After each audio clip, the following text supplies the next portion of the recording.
कि पार्टी कोई व्यक्ति विशेष चला रहा है। अगर व्यक्ति विशेष कोई पार्टी चला रहा है और जन स्वराज की अवधारणा के विपरीत काम कर रहा है तो यह निश्चित रूप से आने वाले दिनों में जन स्वराज के लिए घातक सिद्ध होगा और जन स्वराज को इसका परिणाम होगा। चाहता हूं कि जन स्वराज सही लोग, सही सोच एवं सामूहिक प्रयास की परिकल्पना पर आधारित यह पार्टी का निर्माण हुआ जो गांधी जी की सोच से मिलता जुलता है। जन स्वराज के स्थापना काल के पूर्व से, जब से पार्टी बनी उसके 2.5 साल पहले से मैं जन स्वराज का संस्थापक सदस्य रहा हूं और विगत 3 वर्षों तक विद्युपुर प्रखंड के अध्यक्ष के पद पर रहा हूं। अभी हाल के दिनों में 2 महीना पहले मुझे हाजीपुर में अनुमंडल किसान अध्यक्ष का दायित्व। नमस्कार साथियों, आप देख रहे हैं सच सुनिए और सच सुनिए से मैं हूं राजी। हमारे साथ चंद्रभूषण जी हैं और मैं इनसे जानूंगा जन स्वराज के आखिरी मुद्दा क्या है। आज यहाँ कुछ कार्यकर्ता लोग हैं और उन सर से जानने का प्रयास करूंगा कि आखिरी अभी चल क्या रहा है। ऐसे यहाँ कुछ विवाद भी छिड़ा हुआ है, लोग साइन कर रहे हैं। इस मुद्दा पर मैं जानने का प्रयास करूँगा। सर स्वागत है। जी, मैं आपको वेलकम करता हूँ, स्वागत करता हूँ हमसे बाइट लेने के लिए। बहुत बहुत धन्यवाद। मैं बताना चाहता हूं कि जन स्वराज सही लोग, सही सोच एवं सामूहिक प्रयास की परिकल्पना पर आधारित यह पार्टी का निर्माण हुआ जो गांधी जी की सोच से मिलता जुलता है। जन स्वराज के स्थापना काल के पूर्व से, जब से पार्टी बनी उसके 2.5 साल पहले से मैं जन स्वराज का संस्थापक सदस्य रहा हूं और विगत 3 वर्षों तक विद्युपुर प्रखंड के अध्यक्ष के पद पर रहा हूं। अभी हाल के दिनों में 2 महीना पहले मुझे हाजीपुर में अनुमंडल किसान अध्यक्ष का दायित्व सौंपा गया है। बखूबी जन स्वराज के लिए हम लोग अपने स्तर से काम कर रहे हैं, परंतु आज का जो बैठक यहाँ आहूत किया गया जिसमें संगठन के सारे लोगों से मशवरा करना था, राय लेना था कि आखिर जन स्वराज आगामी चुनाव में किस नीति पर चलेगी जिससे हमारे उम्मीदवार जीत जाएंगे। परंतु यहाँ देखने पर मिला कि कोई भी आदमी जो अच्छे वक्ता थे उनसे सुझाव नहीं लिया गया, उनको बोलने का मौका नहीं दिया गया। यह दर्शाता है कि अच्छा, कुछ लोगों का कहना है कि पार्टी में मुझे खुलकर नहीं बोलने दिया जाए। जी एकदम बात है। हमारे किसान अध्यक्ष बैठे हुए हैं अरविंद कुमार सिंह जी, इनको नहीं बोलने दिया गया। पप्पू जी बगल में बैठे हुए हैं संगठन अध्यक्ष, इनको बोलने का मौका नहीं मिला। मैं किसान अध्यक्ष संगठन हाजीपुर, हमें भी कोई मौका नहीं मिला बोलने के लिए, जबकि मैं बोलना चाहता था और पार्टी के हित में कुछ सुझाव देना चाहता था। उस सुझाव से हो सकता था पार्टी आगे बढ़ती और वह सुझाव कारगर होता। अच्छा, जिला कार्यालय में बैठने के बाद एक कहाँ तक की सच्चाई है कि लोग अपनी मनमानी करेंगे हर जगह? जिला संगठन जिनके हाथ में है उनको लगता है कि जो पूरा जन स्वराज मेरे हाथ में आ गया है, ऐसी बात अगर समझ रहे हैं तो वह जन स्वराज के लिए विष का काम करेगा और आने वाले दिनों में चुनाव के पहले ही जन स्वराज में एक बिखराव पैदा होने की संभावना से इनकार नहीं किया जा सकता है। तो क्या अभी जब ये स्थिति बनी रहेगी तो अभी सामने चुनाव है तो आगे चुनाव का कैसा माहौल? अगर रवैया रहा जिला में, अगर इसमें बदलाव प्रशांत जी नहीं किए तो वैशाली जिला में 1 सीट भी जन स्वराज नहीं जीतने जा रही है।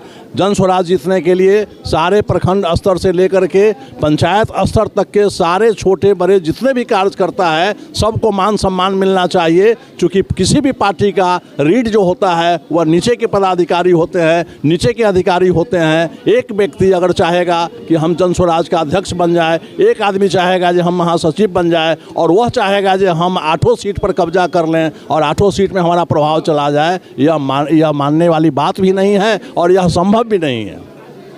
अच्छा, इन दिनों एक वैशाली विधानसभा के राजापाकर विधानसभा क्षेत्र है, वहाँ एक आइसक्रीम के कारण एक विवाद होने पर एक व्यक्ति की मौत हो जाती है। पुलिस प्रशासन कर रहे हैं और लोग 4-5 लोग अभी भी लापता है जिसका पता नहीं चल रहा है। इसके बारे में क्या? प्रशासन का फेल्योर है। यहाँ पुलिस तंत्र का जो कार्य करने का रवैया है, 112 में ऐसे लोगों को रखा जाता है जो बेवकूफ़ ग्रेट होते हैं, जिनके पास कोई सामाजिक संरचना का ज्ञान नहीं होता है, जाते हैं उस पर कार्रवाई शुरू कर देते हैं और पब्लिक की ताकत को पहचानते नहीं हैं। और इसी फेरे में वह एक आइसक्रीम के लिए 40 रुपये का अगर विवाद हुआ तो उसको मानवीय आधार पर उसको सुलझाया जा सकता है। वहाँ के मुखिया से बात करते, वहाँ के सरपंच से बात करते, वहाँ के लोकल जनप्रतिनिधि से बात करते तो यह मैटर वहीं समाप्त हो जाता। पुलिसिया रौब दिखाने के कारण पुलिस पर हमला हुआ है। ऐसा हालांकि नहीं होना चाहिए था। लोगों को सब्र से काम लेना चाहिए था। अगर कोई गरीब गुरबा गया आइसक्रीम बेचने के लिए तो अगर वो 40 रुपये का फ्री में खा भी गए तो यह कहीं से भी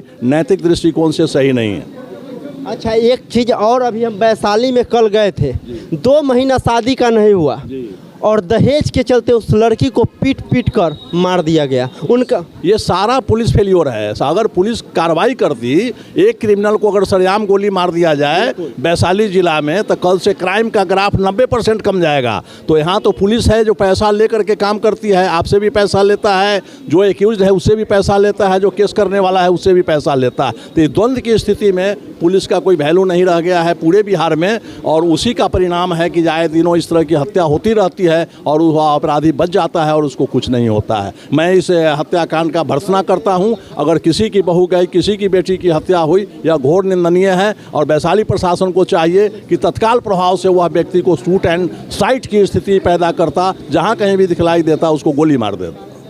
वैशाली जिला तो लोग कहते थे कि पहले के ज़माना में जंगल राज हुआ करता था, लालू जी के ज़माना में, लेकिन नीतीश जी के ज़माना में वैशाली में इतना जंगल राज देखने को मिल रहा है कि उस सारा सीमा हद पार कर दिया गया है। इसके बारे में क्या? देखिए, उस समय लालू जी का जो समय था 90 से लेकर 2005 तक, वह सड़क पर गुंडा राज था, सड़क पर जंगल राज था। आज ऑफिसरों के बीच में जंगल राज चल रहा है। कोई एसपी, कोई कलेक्टर, कोई भी इंस्पेक्टर, कोई भी पुलिस का पदाधिकारी आपकी बात को पब्लिक डोमेन में जो आदमी कंप्लेन करने जाता है, उस कंप्लेनर को डिटेन कर दिया जाता है और उसकी बात नहीं सुना जाता है। इसमें पुलिस प्रशासन या लोकल अथॉरिटी जिनके हाथ में पूरे वैशाली जिला का कमान है, वह कहीं ना कहीं से दोषी है। और इसके लिए ऊंचे स्तर से जो बैठे हुए हैं, जो शासन को चलाने वाले लोग हैं, उनको इसके लिए दोषी माना जाए तो कहीं से यह स्थिति सुखी नहीं होगी। अच्छा, एक चीज़ और चलते चलते में एक सवाल रहेगा। हाजीपुर विधानसभा में कई ऐसे रोड है जहां उसका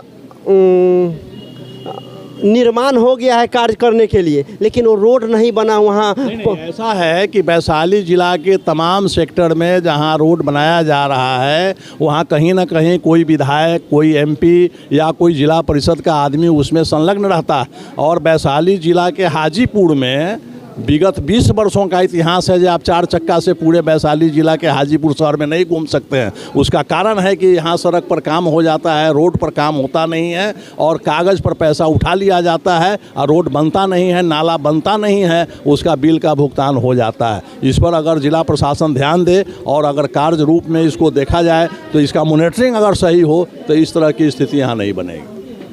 तो चलते चलते ये 2025 का जो चुनाव है, अभी चुनाव का जो मुद्दा चल रहा है, ये कब तक ये क्लियर होगा कि इस बार एक क्षेत्र में 4-4 प्रत्याशी तैयारी कर रहे हैं? 22 तारीख से पहले एक सूची जारी हो रही है जन स्वराज का, जिसमें 100 लोगों का चिन्हित कर लिया गया है। 100 आदमी का नाम घोषित हो जाएगा 22 तारीख को, जो हमारे पास जानकारी है। शेष बाकी जो उम्मीदवार हैं और उनकी उम्मीदवारी के लिए जन स्वराज की तरफ से अपना जो प्रयास प्रशांत जी का हो रहा है, वह काबिले तारीफ़ है। उनके ऊपर मेरा कोई प्रश्न चिन्ह नहीं है। उनके द्वारा या उनके संज्ञान के विपरीत जो आदमी जिला चला रहे हैं, जो हमारे संगठन के लोग हैं, उनका प्रयास अगर ईमानदारी से होने लगे, तो मैं मानता हूं कि सरकार को लॉक करने का समय आ गया है। लॉक करने का मतलब यह कि अगर 50-60 सीट हमारी पार्टी जीत जाती है, तो यहाँ सरकार लॉक हो जाएगी, किसी की सरकार नहीं बनेगी और मिड टर्म इलेक्शन में सरकार चली जाएगी और दोबारा जब चुनाव होगा तो फुल मेजॉरिटी में हम आ जाएंगे। तो जैसा कि आपने सुना कि अभी जो चुनाव हो रही है, उस पर लेके विशेष मुद्दा पर मेरा सवाल और बातचीत हुई। ऐसे आप लोग का क्या राय है 2025 में? आप किस मुख्यमंत्री, किस रूप में मुख्यमंत्री को देखना चाहते हैं, किन को देखना चाहते हैं, और विधायक किसको देखना चाहते हैं अपने क्षेत्र में? तो कमेंट करके बताएं। जय हिंद, जय बिहार। जय, बहुत बहुत धन्यवाद।